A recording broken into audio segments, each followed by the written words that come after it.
Oui, monsieur le président de séance, madame la vice-présidente, mes chers collègues. Bon, j'espère ne pas froisser mon collègue Olivier Thomas. Je vais me livrer à un exercice d'autosatisfaction, mais sans flagornerie, je vous le promets, je ferai court, même si les sujets sont vastes. Donc cette année, nous avons souvent eu l'occasion de rappeler à quel point notre région est un territoire atypique, riche de sa diversité et de ses contrastes.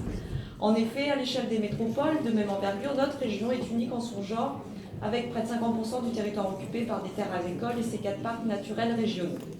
En ma qualité d'élu du Val d'Oise, comme mon collègue Jean-Michel Ruiz, je suis particulièrement sensible à cette spécificité et je suis, vous le savez, très attachée à la préservation et la valorisation de cet environnement naturel et agricole.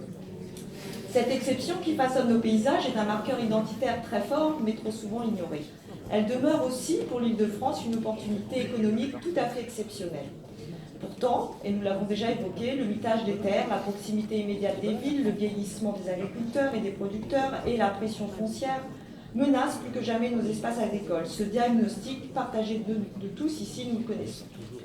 Pour assurer cette continuité, il fallait un acte fort qui parviendrait à concilier les exigences d'une production compétitive avec des pratiques responsables. Il fallait nous doter d'une véritable politique en faveur de nos territoires ruraux. Face à la tâche, d'aucuns se seraient résignés. Pourtant, l'année 2018, à l'image de celles qui ont précédé, a tenu toutes ses promesses. L'adoption du pacte agricole a été un acte fondateur. Dans cet hémicycle, nous avons précédemment salué autant le contenu que l'approche du texte, qui en amont avait laissé une large place à la concertation et à l'écoute des acteurs de terrain. Aujourd'hui, nous saluons et soutenons le budget ambitieux qui est proposé pour l'année 2019, avec notamment l'engagement jusqu'en 2022, 150 millions d'euros à consacrer au renouveau agricole. Dans sa globalité, ce budget permettra de poursuivre et de mettre en œuvre les différentes mesures en faveur de l'agriculture francilienne, fruit d'une démarche transversale.